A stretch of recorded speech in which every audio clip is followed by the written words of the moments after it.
Greatness falls like a blanket and rests on your shoulders. Soldiers folded in the creases of your insecurities, fighting for the liberty and litany of thought and the energy of motion.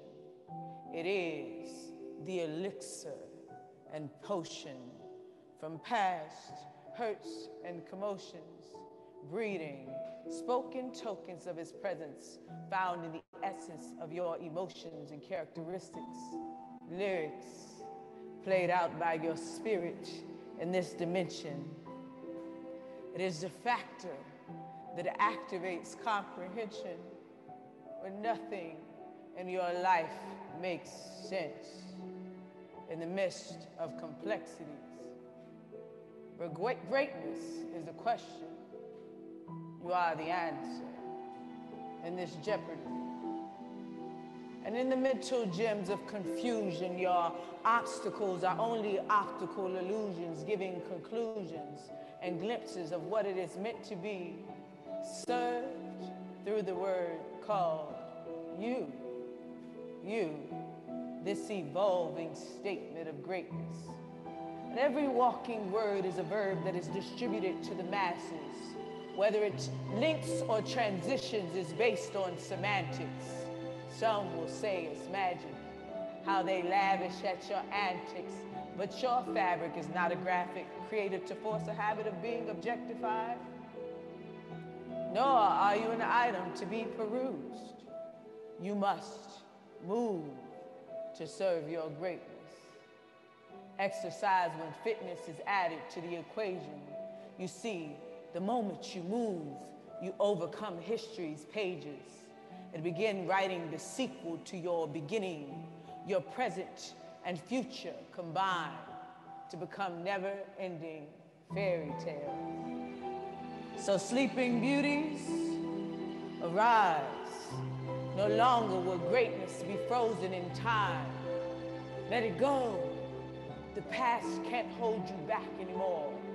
Destiny wants to hook you onto the shores of identity, to have you entering truth and never landing in mediocre territory, to pad out a future of triumph and glory, as long as you tinker with liberty's veil, because your giant is coming down.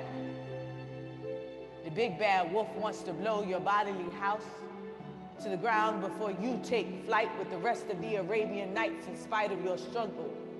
So while your beginnings may have been humble, this little piggy is going to the market and not staying home. Rapunzel, stop talking about how tangled the situation is and go get a comb. It is time to let down your hair.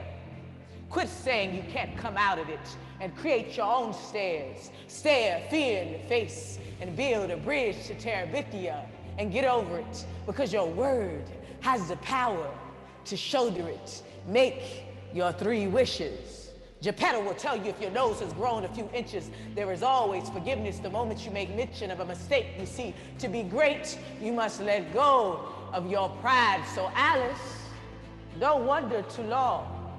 Your greatness is caught in a Mad Hatter's fog. Kiss your frog and see the prince in a minute when the clock strikes 12. And you see a trail of breadcrumbs to find your way home, Dorothy. There is no aborted greatness. You are not a period, a comma, or an exclamation, but a word that will stand through the ages. Patience. Every day, the mirror on the wall does not lie, but reflects the image of a dove in the sky. It is pure as snow. Is white, so take flight and exhale the details of what is to come. You own the emperor's clothes, and greatness is beating on intuition and desire like the center of an African drum in the hands of a master. The rhythm of your pulse, gripped in fear, with harmonic comets landing like the feet of a dancer.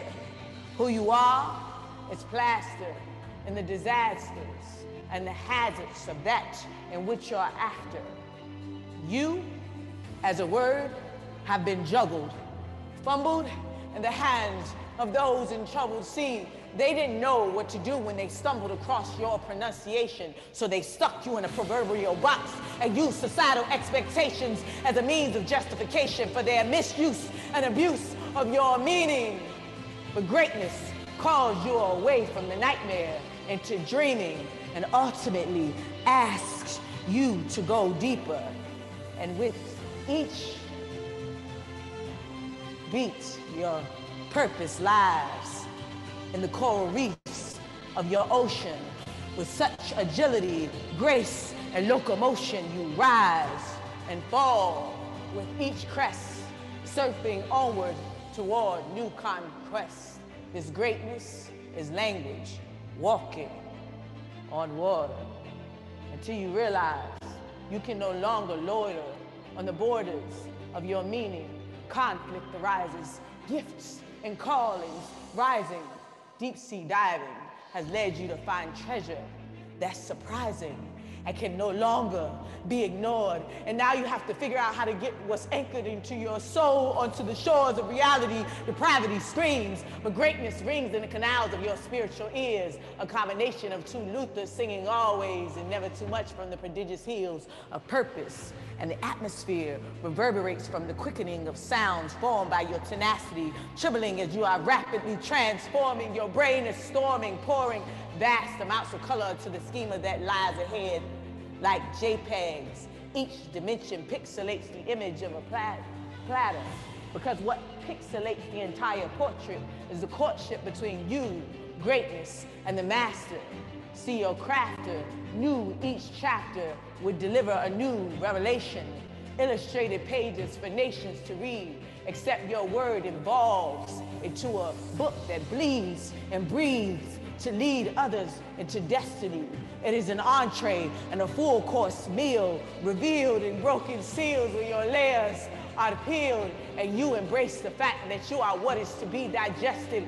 Greatness illuminated in each portion of what is manifested, defined and redefined based on the canals of time, and your embrace of who you are.